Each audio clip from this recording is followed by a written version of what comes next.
নমস্কাৰ সকলোকে ডিজিন ফাৰ্ম চেনেললৈ পুনৰবাৰ স্বাগতম জনালোঁ। ইতিমধ্যে আপোনালোকৰ কাৰণে এটা ভাল খবৰ আছিলে যে অৰুণোদয়ৰ যিটো ফৰ্ম আছিলে ইতিমধ্যে ফৰ্ম আহি গৈছে। আপোনালোকে সেই অৰুণোদয় ফৰ্ম বহুতে লাভ কৰিছে, কিন্তু এতিয়া ডাঙৰ সমস্যা হৈছে যে বহুতে এই অৰুণোদয় ফৰ্ম আপোনালোকে লাভ কৰা নাই বা বহুতৰ নাম নাই বুলি ইতিমধ্যে কৈ আছে। এতিয়া আপোনালোকে সেই অৰুণোদয় ফৰ্মটো আপোনালোকে কেনেদৰে লাভ কৰিব বা আপোনালোকৰ সেইটো লিষ্টত নাম আছে নাই আপোনালোকে কেনেদৰে জানিব, আপোনালোকে সেইটো লিষ্টটো ক'ত পাব, আপোনালোকৰ এইটো সকলো এটা কুৱেশ্যন হৈ আছে। তাৰপিছত যিটো অৰুণোদয়ৰ যিটো টকা প্ৰদান কৰিব সেইটো আপোনালোকে কেতিয়া লাভ কৰিব, বা আপোনালোকে যদি গাঁও সভাত যদি আপোনাৰ ডকুমেণ্টছ পাতি ছাবমিট কৰিছিলে তেতিয়া আপোনালোকৰ সেই ডকুমেণ্টছ পাতি ছাবমিট হৈছে নে নাই। যদি ছাবমিট হৈছে তেতিয়াহ'লে যিটো অৰুণোদয় ফৰ্ম ইতিমধ্যে আহিছে আপোনালোকে এই ফৰ্মটো কিয় লাভ কৰা নাই সেইটো আপোনালোকৰ সকলোৰে এটা সমস্যা হৈ আছে। গতিকে আজি আপোনালোকক এই ভিডিঅ'ৰ জৰিয়তে আপোনালোকৰ এই সম্পূৰ্ণ ডিটেইলছ আপোনাক জনাম যে আপোনালোকৰ কিহৰ কাৰণে আপোনালোকে অৰুণোদয় ফৰ্ম লাভ কৰা নাই, বা আপোনালোকে নতুনকৈ কেনেদৰে আবেদন কৰিব পাৰিব, বা সেইটো লিষ্টটো ইতিমধ্যে কি হৈছে, কেনেদৰে আপোনালোকে লিষ্টটো পাব। গতিকে আপোনালোকে এই সম্পূৰ্ণখিনি জানিবলৈ হ'লে আপোনালোকে ভিডিঅ'টো সম্পূৰ্ণকৈ চাব। তাৰ লগতে সকলোকে এটা ৰিকুৱেষ্ট থাকিল, আপোনালোকে যদি নতুনকৈ চাই আছে চেনেলটো ছাবস্ক্ৰাইব কৰি ভিডিঅ'টো লাইক আৰু এটা শ্বেয়াৰ কৰিবলৈ নাপাহৰিব।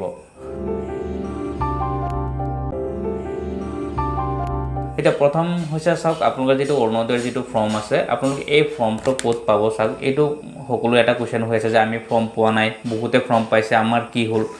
এতিয়া চাওক, মই আগৰ ভিডিঅ'ত আপোনালোকক সম্পূৰ্ণ ডিটেইলছ মই কৈছিলোঁ যে কাৰ নামত ফৰ্ম আহিছে ইতিমধ্যে চাওক। এইটো চাওক, ইলেকশ্যনৰ আগতে এটা লিষ্ট বনোৱা হৈছিলে যিটো চেক লিষ্ট বুলি কয়, যিটো ফাইনেল লিষ্ট। সেই ফাইনেল লিষ্টত যদি আপোনালোকৰ নাম আছে তেতিয়াহ'লেহে আপোনালোকৰ নামত এটা ফৰ্ম আহিছে, তেতিয়াহ'লেহে আপোনালোকে সেই ফৰ্মটো পাব। এতিয়া আপোনালোকৰ কুৱেশ্যন হৈছে যে সেইটো চেক লিষ্টটো ক'ত পাব। এতিয়া চাওক, যিটো চেক লিষ্ট আছিলে সেইটো ইতিমধ্যে চাওক, আপোনালোক আগতে কৈছোঁ যিহেতু এইটো পঞ্চায়তৰ লিষ্ট হয়, কিন্তু বৰ্তমান সময়ত এতিয়ালৈকে পঞ্চায়তত কোনো বডি নাই, ৱাৰ্ড মেম্বাৰ নাই, প্ৰেচিডেণ্ট নাই। সেইটো কাৰণে কি কৰা হৈছে চাওক, যিসমূহ ইতিমধ্যে জি পি লেভেলত বা যিটো ৱাৰ্ড লেভেলত যিবিলাক বুথ কমিটি আছে, যেনেদৰে চাওক এই চৰকাৰী ফালৰ পৰা যিবিলাক মানুহে ইতিমধ্যে কাম কৰি আছে, MLAৰ ফালৰ পৰা কাম কৰি আছে, বহুত মানুহ আছে, যেনেদৰে বুথ কমিটি আছে, বুথ কমিটিৰ ছেক্ৰেটাৰী আছে, প্ৰেচিডেণ্ট আছে, তেওঁলোকক ইতিমধ্যে দায়িত্ব দিয়া হৈছিলে। তাৰপিছত ব্লক লেভেলৰ পৰা চাওক এটা কমিটি বনাই দিয়া হৈছিলে, 3জনীয়া বা 5জনীয়া এটা কমিটি বনাই দিয়া হৈছিলে। সেই কমিটিয়ে ইতিমধ্যে সেইবিলাক বাছনি কৰিছিলে যে কোনে অৰুণোদয় পাব, কোনে অৰুণোদয় পাব নালাগে। ইয়াত চাওক, তেওঁলোকে সেইটো ৱাইজত তেওঁলোকে লিষ্ট বনাইছিলে। যিসকলে ইতিমধ্যে চাকৰি কৰি আছে তেওঁলোকৰ লিষ্টটো কাটিব দিছে, আৰু যোনে যোনে তেওঁলোকৰ এই হিতাধিকাৰী হয় বা যিসকলে অৰুণোদয় পোৱাৰ যোগ্য আছিলে তেওঁলোকৰ কিছুমানৰ নাম তেওঁলোকক সেইবিলাক ৰাখিছে। সেই অনুযায়ীহে তেওঁলোকে যি ফৰ্ম আহিছে সেইটো অনুযায়ীহে ফৰ্মটো আহিছে। গতিকে আপোনালোকে যিটো লিষ্ট ইতিমধ্যে আপোনালোকে বিচাৰি আছে যে যিটো চেক লিষ্ট আছিলে সেইটো লিষ্টত নাম আছেনে নাই বা সেইটো লিষ্টটো ক'ত পাব, চাওক সেই লিষ্টটো আপোনালোকে পাব, বেলেগত ক'তো নাপায়। কাৰণ যিহেতু পঞ্চায়তত নাই, আপোনালোকে পঞ্চায়ত বিচাৰি নাপাব।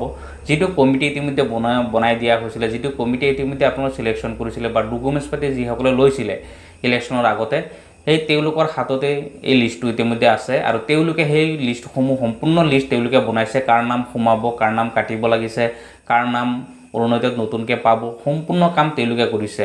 যিসমূহ বুথ কমিটি আছে, বুথ কমিটিৰ ছেক্ৰেটাৰী প্ৰেচিডেণ্ট হওক বা যি 5জনীয়া কমিটি বা 3জনীয়া কমিটি যিটো বনাই দিছিলে তেওঁলোকৰ হাতত আছে। গতিকে আপোনালোকে সেইটো লিষ্ট আপোনালোকে পাবলৈ হ'লে তেওঁলোকৰ লগত যোগাযোগ কৰিব লাগিব, তেওঁলোকৰ হাততহে আপোনালোকে সেই লিষ্টটো আছে। গতিকে আপোনালোকে সেই লিষ্টটো তেওঁলোকৰ পৰাহে আপোনালোকে পাব, কাৰণ আপোনালোকে বেলেগত বিচাৰিলে আপোনালোকে নাপায়।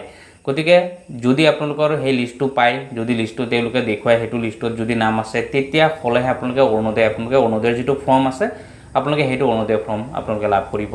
এতিয়া চাওক, যদি নতুনকৈ আপোনালোকে আবেদন কৰিব বিচাৰি আছে, চাওক নতুন হওক বা পুৰণা হওক সকলোৰ কাৰণে ফৰ্ম আহিছে। যদি আপোনালোকে নতুনকৈ যদি আবেদন কৰিছিলে, ডকুমেণ্টছ যদি ছাবমিট কৰিছিলে, যদি তেওঁলোকে সেই চেক লিষ্টত যদি আপোনালোকৰ নাম আছে তেতিয়াহ'লে আপোনালোকে নিশ্চয় আপোনাৰ নামত এটা ফৰ্ম আহিছে, আপোনালোকে সেই ফৰ্মটো লাভ কৰিব।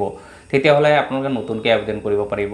আৰু যিসকলে ইতিমধ্যে অৰুণোদয় পাই আছিলে আগৰ পৰা তেওঁলোকক এইবিলাক ছাবমিট কৰিব দিয়া হৈছে, নতুনকৈ ফৰ্ম ছাবমিট কৰিব দিয়া হৈছে। কাৰণ সেইটো কিয় কৰিব দিয়া হৈছে চাওক, প্ৰথম অৱস্থাত যেতিয়া ছাবমিট কৰা হৈছিলে, যেতিয়া অৰুণোদয় তেওঁলোকে লাভ কৰি আছিলে তেতিয়া তেওঁলোকৰ ৰেচন কাৰ্ড জমা দিয়া নাছিলে, বহুতৰ আধাৰ কাৰ্ড জমা হোৱা নাছিলে। এতিয়া বৰ্তমান তেওঁলোকৰ যিসমূহ ডকুমেণ্টছ আছে চাওক, Aadhaar card, voter ID, bank passbook, তাৰ লগতে ৰেচন কাৰ্ডটো মাষ্ট বি সকলোকে দিব দিয়া হৈছে। কাৰণ চাওক, এটা ৰেচন কাৰ্ড 2-3জনে 5জনেও অৰুণোদয় পাইছিলে। এতিয়া সেই ছিষ্টেমৰ পৰা তেওঁলোকে আঁতৰাই পেলাই যে এটা ৰেচন কাৰ্ডত 1জন বা 2জনে পায় সেইটো ছিষ্টেম কৰিছে, যাৰ কাৰণে তেওঁলোকে সেই নতুনকৈ ৰেচন কাৰ্ডটো দিব লগা হৈছে। নতুন হওক বা পুৰণা হওক সকলোকে ৰেচন কাৰ্ড দিব লগা হৈছে। সেইটো কাৰণে নতুন হওক বা পুৰণা হওক সকলোকে নতুনকৈ ফৰ্ম ফিল আপ কৰিব লগা হৈছে আৰু তেওঁলোকে সেইটো ফৰ্ম যেতিয়া ফিল আপ কৰিব তেতিয়া হ'লেহে তেওঁলোকৰ নতুন হওক বা পুৰণা হওক তেওঁলোকেহে অৰুণোদয় পাব। যদি এইটো ফৰ্ম লাভ নকৰে, যদি পুৰণাসকলে যদি অৰুণোদয় পাই আছিলে তেওঁলোকে যদি এইটো ফৰ্ম ফিল আপ নকৰে বা ফৰ্ম যদি লাভ নকৰে তেওঁলোকে অৰুণোদয় নাপায়, কাৰণ তেওঁলোকৰ সেইটো অৰুণোদয় কেঞ্চেল হৈ যাব। নেক্সট হৈছে চাওক, নতুনকৈ যদি আপোনালোকে ডকুমেণ্টছ দিছিলে, নতুনকৈ যদি আপোনালোকে ছাবমিট কৰিছে, যদি আপোনালোকৰ সেইটো লিষ্টত নাম আছে তেতিয়াহ'লে আপোনালোকৰ ফৰ্ম আহিছে, আপোনালোকে সেইটো ফৰ্ম লৈ ফৰ্মটো ফিল আপ কৰি আপোনালোকে ডকুমেণ্টছ সহ আপোনালোকে এইবিলাক ছাবমিট কৰিব লাগিব, তেতিয়াহ'লে নেক্সট পৰ্যায়ত আপোনালোকে অৰুণোদয় লাভ কৰিব। এতিয়া চাওক, আপোনালোকে যিটো কুৱেশ্যন কৰি আছে যে আমি অৰুণোদয় কেতিয়া পাম, চাওক অৰুণোদয় প্ৰত্যেক মাহৰ 10 তাৰিখে অৰুণোদয় টকা প্ৰদান কৰে। গতিকে আপুনি এই 10 তাৰিখৰ ভিতৰত যদি তেওঁলোকে যি ফৰ্ম দিছে এই ফৰ্মসমূহৰ কাম যদি ছাবমিট হয়, যদি সম্পূৰ্ণ কাম যদি কমপ্লিট কৰিব পাৰে, ফৰ্মখিনি ফিল আপ কৰি তেওঁলোকে ছাবমিট কৰিব লাগে, ব্লকত হওক বা পঞ্চায়তত হওক, য'তেই তেওঁলোকে এইবিলাক ফৰ্ম ছাবমিট কৰিব, যেতিয়া আপোনালোকে এই ছাবমিট হোৱাৰ পিছত ডিষ্ট্ৰিক্ট লেভেলত যাব, ডিষ্ট্ৰিক্টত যদি এইবিলাক এপ্ৰুভ হৈ যায় আৰু তেওঁলোকে যদি এইবিলাক এণ্ট্ৰি কৰি দিয়ে, তাৰ নেক্সট পৰ্যায়ত আপোনালোকে 10 তাৰিখৰ আগত যদি এই কাম সম্পূৰ্ণ হয় তেতিয়াহ'লে আপোনাৰ 10 তাৰিখৰ পৰা আপোনালোকে অৰুণোদয় লাভ কৰিব। নতুন হওক পুৰণা হওক সকলোৱে এই অৰুণোদয় লাভ কৰি গৈ থাকিব। কিন্তু চাওক, ইয়াত এটা কথা হৈছে, যদি 10 তাৰিখৰ আগত আপোনালোকৰ এই কাম যদি সম্পূৰ্ণ নহয় তেতিয়াহ'লে নতুন যিসকল আছে, নতুন যিসকলে ফৰ্ম পাইছে বা নতুন যিসকলে ইতিমধ্যে আবেদন কৰিব বিচাৰি আছে, যদি আবেদন কৰে তেওঁলোকে যদি কাম কমপ্লিট নহয় তেতিয়াহ'লে হয়তো অহা মাহৰ পৰা তেওঁলোকে পাব, জুন মাহৰ নহয় জুলাই মাহৰ পৰা পাব। কিন্তু যিসকল পুৰণাসকল আছে, পুৰণাসকলে এই অৰুণোদয়খিনি আপোনালোকে লাভ কৰিয়ে গৈ থাকিব, কাৰণ আপোনালোকৰ যেতিয়ালৈকে অৰুণোদয় যদি কেঞ্চেল নহয়, যদি আপোনালোকে অৰুণোদয় যদি আছে আপোনালোকে তেতিয়াহ'লে আপোনালোকে পাই গৈ থাকিব। তাৰপিছত চাওক, বহুতে আৰু এটা কুৱেশ্যন কৰিছে যে আমাৰ ফৰ্ম কি হ'ল, আমি ডকুমেণ্টছ যদি ছাবমিট কৰিছিলোঁ আমাৰ নাম কিয় অহা নাই।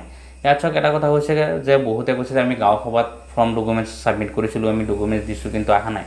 চাওক, আপোনালোকে হয় গাঁও সভাত আপোনালোকে জমা দিলে ঠিকেই আছে, কিন্তু ইয়াৰ পিছত আপোনালোক আগতে গৈছে এটা কমিটি বনাই দিয়া হৈছিলে, আপোনালোকে যদি সেইটো কমিটিয়ে যদি আপোনালোকৰ ডকুমেণ্টছ পাতিখিনি ছাবমিট কৰিছে তেতিয়াহ'লে আপোনালোকৰ সেই নাম ইতিমধ্যে আহিব বা সেইটো চেকলিষ্টত নাম আপোনালোকৰ থাকিব, তাৰপিছতহে আপোনালোকে অৰুণোদয় পাব।